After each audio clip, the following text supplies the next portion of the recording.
Vous les avez peut-être vus passer devant chez vous en fin de semaine. Ils étaient 150, un gros peloton, pour traverser la Belgique dans ces petits chemins, chemins creux et parfois oubliés. Leurs visages sont presque tous inconnus, mais ils sont tous rassemblés par la moto tout-terrain, un loisir auquel, pendant l'année, ils s'adonnent le week-end, généralement à quelques-uns, pour échapper, disent-ils le plus souvent, au stress de la vie quotidienne.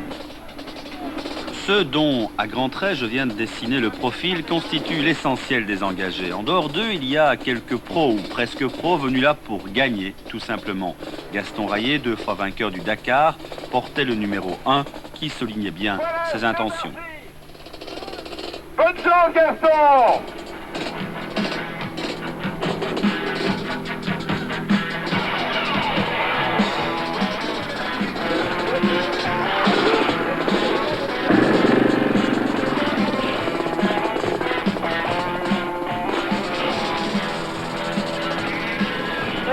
J'espère. Il y a 3 filles cette année, hein.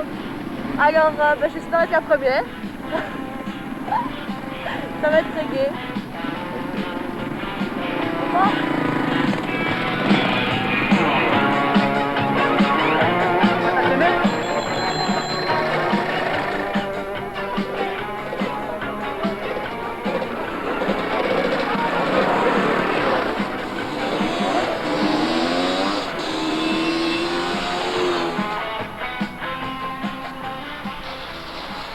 L'enduro dont la croisière bleue se revendique est à la moto ce que le rallye est à l'automobile. Des parcours de liaison dans lesquels la vitesse moyenne était calculée sur une base très accessible, entre 20 et 30 km/h.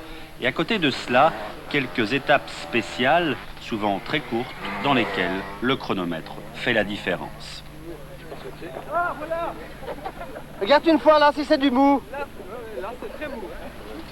C'est sûr, on verra pas comment c'est un petit peu dégradé depuis on va arriver. On verra un peu ceux qui passent avant, on verra là, on verra parce que là ça va se dégrader. À Moucron, où se déroule la première spéciale, les joyeusetés commencent. Et si Gaston Rayet, que voici, se montre plutôt à l'aise, en bon motocrossman, la boue va déjà provoquer l'hécatombe.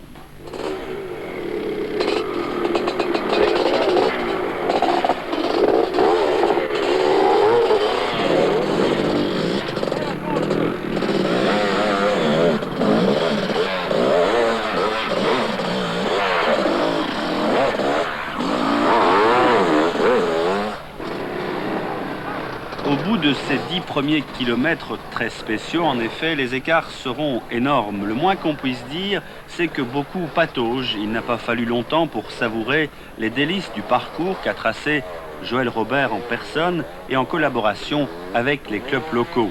C'est dans la ménasse qu'on reconnaît le motard au premier degré, car pour les reconnaître, cela devient de plus en plus difficile.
C'est dans cette gadoue-là, qui en fera renoncer quelques-uns, que nous avons fait cette étrange rencontre. Vous venez d'où? Du Niger. Du Niger. De Niger. À Agadez, oui. Agadez. Un pays où il n'y a pas de boue, comme vous le voyez. Un authentique prince du désert, invité par Thierry Sabine et dégoûté déjà, on le comprend, par la boue, il abandonnera le soir même.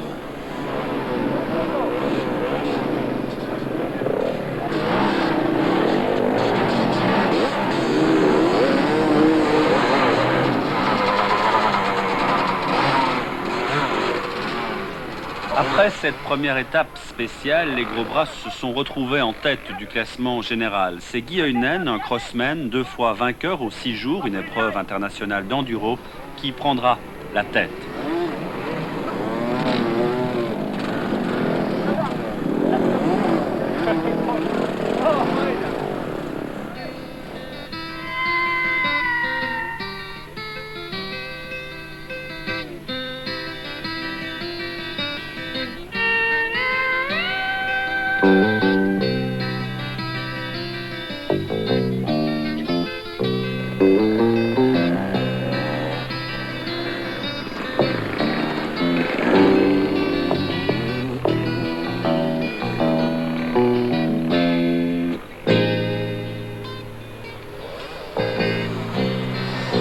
La croisière cependant est encore longue et la première journée s'achève à Tournai, plus précisément au Mont Saint-Aubert qui domine la ville aux 5 clochers.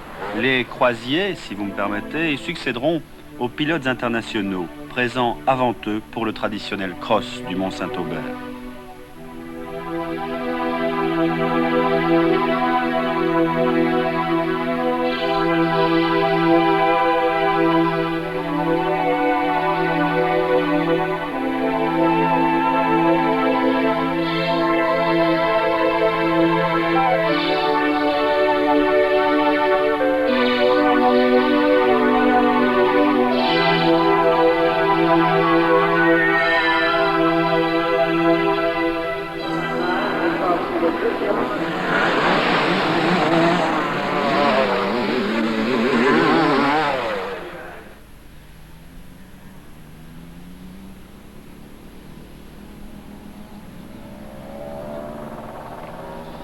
Dans la campagne ennuyère, les motards se faufilent entre les clôtures faites de vieux piquets de bois qui ajoutent à l'ambiance de ce deuxième matin.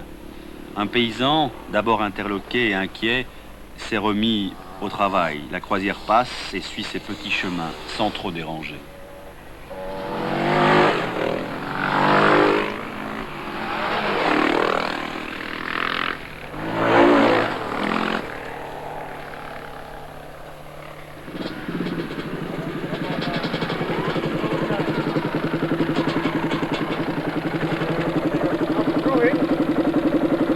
C'était pas tellement dur. Il fallait arriver dans le bourbier, tu vois, et on avait été regarder avec Guy et tout ça, pour passer à droite ou à gauche.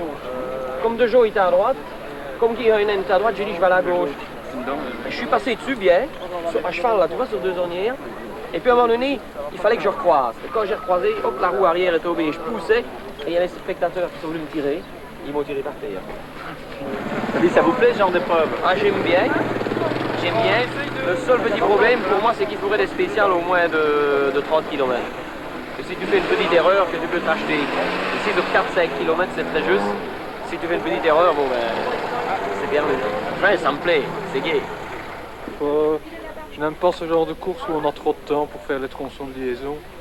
Et alors ça devient, je trouve, une bagarre d'assistance pour les spéciales. Bon, le gars qui a une bonne assistance, il a quelqu'un qui lui fait sa moto, il sait aller voir à pied la spéciale, la reconnaître et tout ça. Moi, je n'ai pas encore eu cette chance-là jusqu'à maintenant. Alors j'ai été un peu surpris quelquefois dans les spéciales.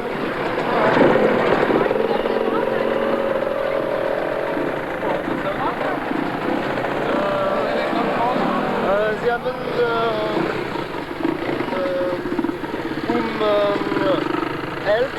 12 Uhr, Sie müssen mit der Motorrad hier gehen. Aber dann, Sie können... ja, ruhig, ja. Alors, ça. Bonjour les gars. Maintenant, les motos d'enduro sont dérivées des motos de cross. On leur met un phare, un feu rouge et une boîte adaptée pour les chemins. Sinon, ça n'a plus de grande différence avec une moto de cross. Et les pneus, alors on a exigé qu'il y ait des pneus spéciaux cette année. Ce sont des pneus de quel type? L'avant reste normal, enfin un type motocross. C'est l'arrière qui change, avec une hauteur de tétine réglementaire suivant la cylindrée. Et alors des tétines beaucoup plus rapprochées, ce qui fait que normalement ce pneu-là abîme moins les chemins. Abîme moins les chemins. Vous êtes aussi sensible à cet aspect-là, respect de la nature, un enduriste doit l'être, vous croyez? Oui, je pense. Mais je trouve par exemple que ce pneu, on devrait d'abord regarder à autre chose que ça. Parce qu'il y a le bruit, je pense, d'abord qui agresse plus. Parce que bon, un chemin, On fait peut-être une ornière un peu plus profonde avec un pneu cross qu'avec celui-ci. Mais après 3 pluies, après 15 jours, 3 semaines, il y a peu de différence.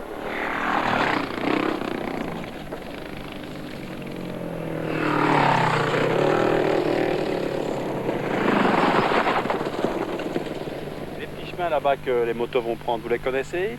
Oui. Et ça va être... Il va y avoir de la joie. Beaucoup de joie. Regardez, allez, quand je vais à pied, je vais quelque part dans ce chemin-là. Il faut aller assis, hein, à ta place. Pour nous, on va s'appeler... Ah, vous savez qu'il y avait des motos qui allaient passer ici? Non. C'est à l'eau ce soir, je vous fais une barbe.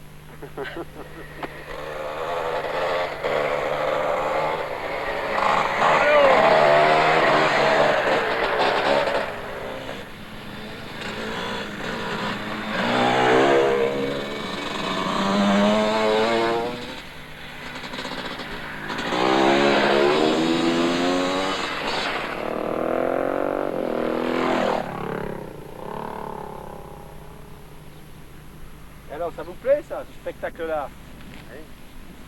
Oh, avant, je faisais souvent.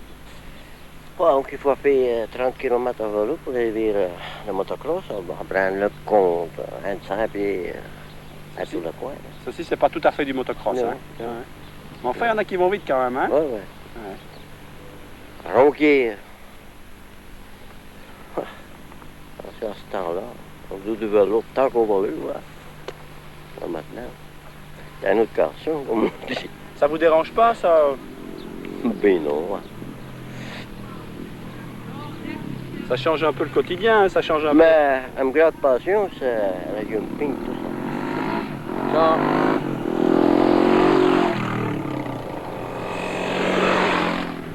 Il y a des courses en vélo, ça.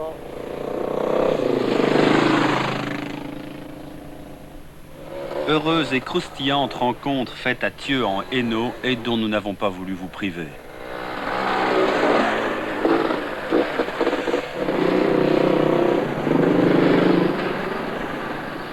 Au niveau du tracé du parcours, vous avez rencontré beaucoup d'opposants dans les communes, difficile d'avoir les autorisations? Non, je dis qu'il y a quand même beaucoup d'entités qui sont très, très gentilles. Je dis qu'on recevait des lettres avec autorisation et grand succès. Bon, il y en a quelques-unes qui ont refusé. Malheureusement, c'est un peu de la faute de certains motards qui vont à travers tout dans les chemins privés et qui dégradent les à côté. Là. Mais en général, je dois dire qu'on a 70, enfin à peu près 60-65 entités et une dizaine ont refusé, alors on a modifié le parcours. Et là où ils ont refusé, bon, on fait des liaisons par la route, qui ne gâchent rien, si vous voulez.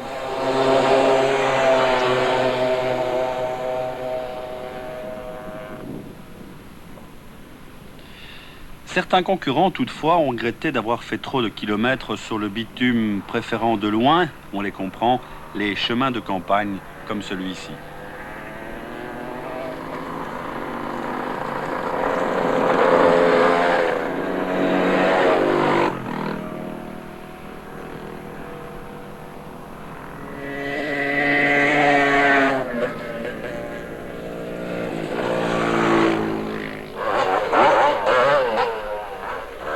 Mais Warem nous ramène sur terre, une terre pas toujours ferme, sur laquelle il faut choisir la bonne trajectoire, la bonne ornière, au risque de perdre les précieuses secondes qui vous séparent de votre poursuivant direct. Car à ce moment-là, tout le monde, ou presque, est pris au jeu. Tous ont envie de conserver leur place, ou mieux, de progresser.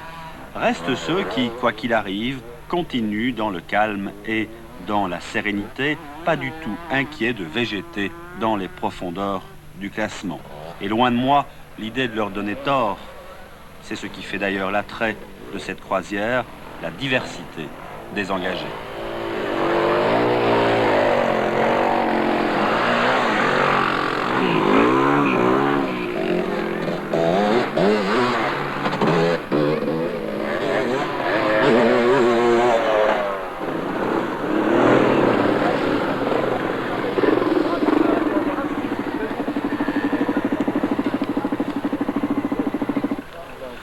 Matin du troisième jour, Serge Butil prépare la troisième étape avec son assistance. Chez les Butil, où l'enduro est une affaire de famille depuis 9 ans, on connaît la chanson. Nous cherchons les endroits où leur route va croiser la nôtre pour les ravitailler, pour les alimenter et alors surtout trouver des spéciales. Ça c'est notre gros problème parce qu'il faut trouver l'entrée des spéciales pour préparer la moto, De là, il faut aller. la remettre en état si elle a souffert un petit peu sur le parcours et mettre de l'essence. Une ambiance particulière. Oui, c'est un peu spécial. En principe, tout le monde s'entend bien. On n'a jamais de gros mots avec personne. C'est pas comme le motocross où on se bagarre ou vient rouspéter après. Ici, tout le monde, regardez, tout le monde s'entend, tout le monde vient au renseignement. L'ambiance est tout à fait spéciale. Mais alors, il y a toute une technique. Ça veut dire que l'assistance travaille autant que le pilote, ou le pilote autant que l'assistance, puisque Serge connaît mieux le parcours, même de grandes routes que nous. Oui. Moi, je ne peux pas dire que ça m'amuse énormément, mais quand même, je transite beaucoup.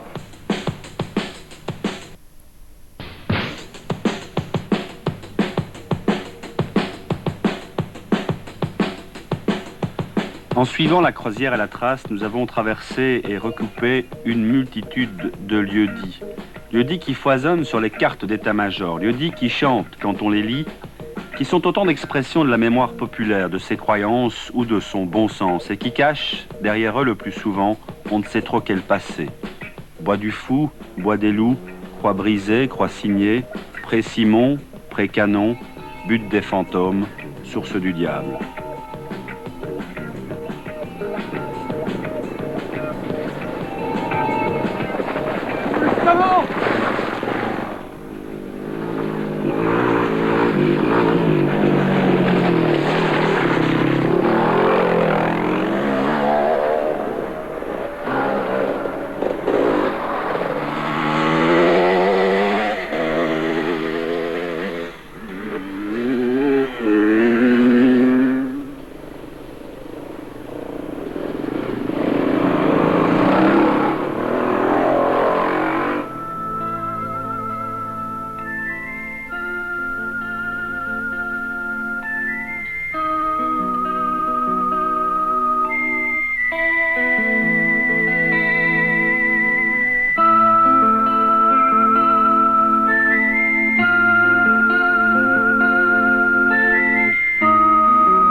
La croisière bat son plein. Très peu de pilotes ont abandonné, mais beaucoup sont fatigués, pas habitués tout simplement au rythme. Ils vont aborder ici la spéciale la plus longue de l'épreuve. 10 km 500 sur des chemins de débardage, aux profondes ornières, dans les sous-bois de l'église, ce petit village du Luxembourg qui fut dévasté, souvenez-vous, par une tornade folle.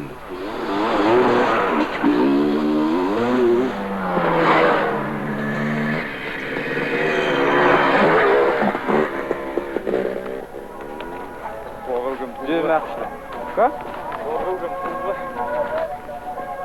C'est très amusant. Bon, ici, il y a un petit reproche à faire, c'est qu'il y a eu beaucoup de routes aujourd'hui, mais il y a eu des problèmes avec les autorisations, et c'est dépendamment de la bonne volonté des organisateurs. Vous vous entraînez souvent en tout-terrain? L'hiver, je fais énormément de tout-terrain. Tous les week-ends, je vais rouler. Et... Bon, cette année, je fais la saison d'enduro en Belgique aussi. Ah bon, parallèlement à l'endurance. Oui, je rate juste 2 heures du roue, donc j'ai décidé de faire la saison d'enduro. Ça c'est rare, hein, un pilote qui fait les deux. L'enduro peut servir dans la vitesse ou pas du tout? Bah, je pense que de toute façon, bon, rouler sur une moto, c'est pas mauvais. Et, bon, c'est faire de la moto, donc c'est sûr, c'est pas pareil de rouler en tout terrain. Mais bon, ça donne un bon sens de l'équilibre et ce n'est jamais mauvais en moto. Parce que ici, tu vas piquer avec ta roue avant au milieu et la crête, l'arrière, elle va faire ça. C'est moins dangereux dans ce sens. Il y a une crossman en tête de la Croisière Bleue, ce n'est pas un hasard. Non, parce que disons, j'ai quand même été champion de Belgique enduro des années de suite, quand même 2 fois médaille d'or au 6 jours, donc j'ai quand même une certaine expérience là-dedans. Vous avez pris votre pied ici à la Croisière Bleue? Ouais. Oui. C'est la première fois que j'ai fait les genres d'épreuves en Belgique et je crois que je me suis très très bien amusé. Ouais. Aussi surpris par la Belgique et ses paysages, vous la connaissiez déjà?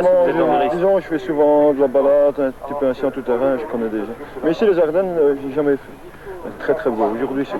Alors et la moto, c'est une vraie enduro ou c'est une... C'est un mélange de deux, disons. C'est un mélange à moi de deux pour, disons, avoir... Un bon compromis. Le meilleur compromis pour faire ça, ce genre d'épreuve-là. Bien aller dans les chemins, aller vite en spécial, c'est ce qui compte. L'arrivée se fait au parasol.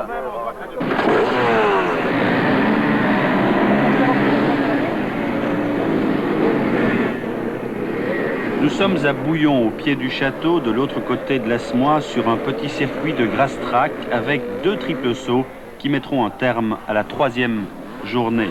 2 triples sauts très spectaculaires.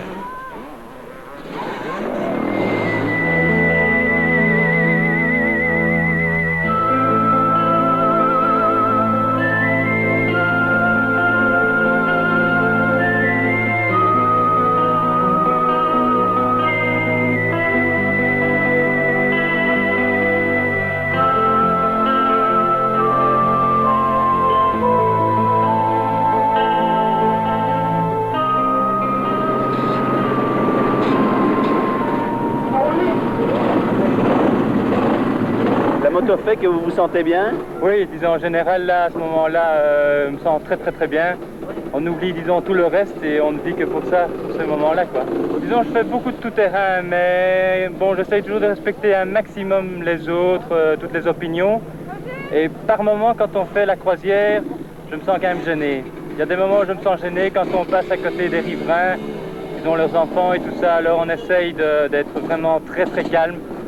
Jusqu'ici, ça s'est très bien passé cette année-ci. Les autres années, quand on passait, il y avait quand même des gens qui montraient du poing, il y avait des mécontents. Jusqu'aujourd'hui, je n'ai vu aucun mécontent, donc tout va bien. Quoi. Ouais, ça évolue, quoi. Ça passe... Je crois que ça évolue. En général, c'est plutôt les gens des régions et tout ça sont très accueillants. C'est plutôt les gens qui recherchent un peu la paix, qui tombent le week-end, malheureusement, où il y a la course. Ceux-là sont évidemment moins contents, quoi. Ils sont venus chercher la paix. Ils n'ont pas tout à fait à ce moment-là. Et l'ambiance par rapport à l'an dernier, elle reste la même, aussi bonne? Oui, ou bien, toujours la même. Il y a des sympas. Hein. Tous les motards sont sympas. Tous les motards sont sympas. Ça change pas. Surtout, bon, on s'entraide, hein, c'est ça. Ouais. Alors, on s'entraide dans le gros de la troupe, quoi, parce que les premiers, évidemment... Les premiers, on les oublie. Bon, disons que à partir du 70e, comme dans... Moi, on s'entraide, quoi, les 30 derniers. Oui, alors à ce moment-là, le classement importe beaucoup moins. Oui. Ouais. Bon, aujourd'hui, alors... Au moment où on arrive, c'est le principal. On arrive à Dinan, c'est le but aujourd'hui. Oui, vous faites toujours la saison d'enduro parallèlement à la Croisière Bleue? Non, cette année, j'ai roulé 3 fois seulement. Et je suis tombée sur un enduro où il a neigé, il a fait 5 cm de neige à Ewaï. J'ai presque été dégoûtée, mais enfin, je suis quand même restée pour la Croisière Bleue. Et... Restez fidèle à la moto, de façon générale. Restez fidèle tant qu'il... C'est-à-dire que cette année, il a tellement plu que ça vous dégoûter de la moto, hein. Parce que c'est pas gai de sortir quand il pleut. Alors, voilà. Ouais, pourtant, il faudra le faire.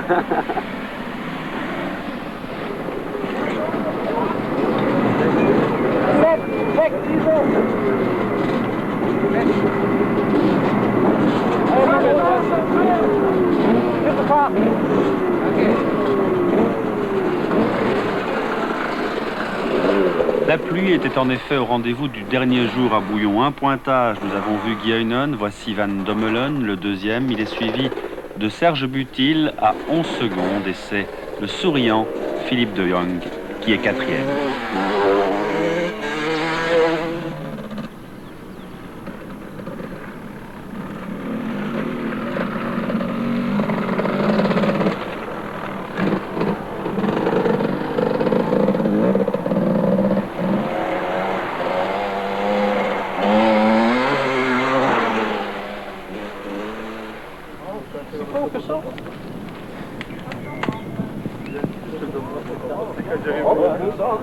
J'aimerais passer tout doucement le bord, celui-là.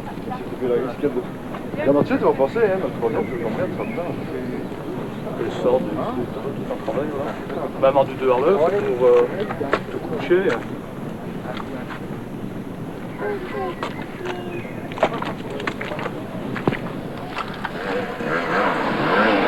Dans les bois de Pontorry, un dernier bourbier, une dernière délicatesse attend ceux qui restent de la croisière. Les premiers passeront facilement, à peine freinés par la boue, ainsi Guillaumen que nous avons vu et Serge Butil ici même. Gaston Rayet a commis une petite erreur et il a fait ce qu'on appelle une bête chute. Il sera rattrapé par René Goé qui tombera lui aussi, apothéose très réussie, dans ce bourbier de Pontorry.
Déjà la croisière bleue s'achève, la deuxième croisière bleue s'achève, nous avons choisi de la clôturer par quelques réflexions.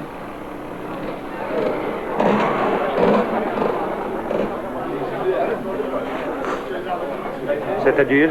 Très dur, enfin, surtout après ce qu'on a fait déjà. Ça c'est très dur. Enfin ça va, on est content que c'est terminé. Hein. Fatigué? Très fatigué. Pourtant je fais assez bien de moto mais je pensais pas que j'aurais été si fatigué. L'année passée c'était pas si dur que ça. Enfin on verra. On verra le classement. Eh bien, si on peut dire, l'organisation est quand même très bien, avec une très belle course. On a besoin de courses comme ça pour défendre la moto. J'ai par contre été très déçu à Mété de trouver en pleine spéciale une fanfare dans un chemin encaissé. Vraiment un chemin encaissé, une fanfare, 50 personnes qui montaient, des enfants, des vieilles personnes. Bon, eux, c'est leur patelin, c'est chez eux. Ou bien on les prévient, ou bien on nous fait passer ailleurs. Mais je trouve inadmissible qu'en spécial, où on est au chrono à 1 seconde près, on fonce, on doit traverser des gens qui ne savent pas où se mettre. On donne une mauvaise image de la moto. La moto mérite mieux. L'image de la moto n'est déjà pas tellement bonne, alors si on fait ça, on est tous des gens bien ici.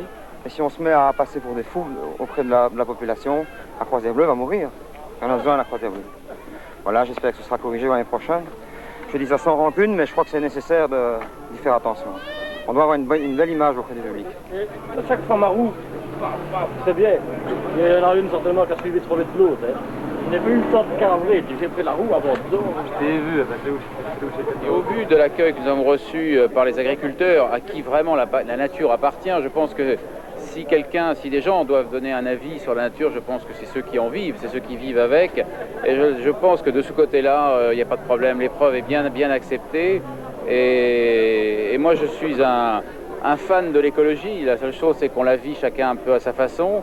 Et je pense que cette année, nous avons trouvé le juste équilibre, puisque l'épreuve s'est parfaitement bien passée, sans aucun problème et en complète communion avec ces gens.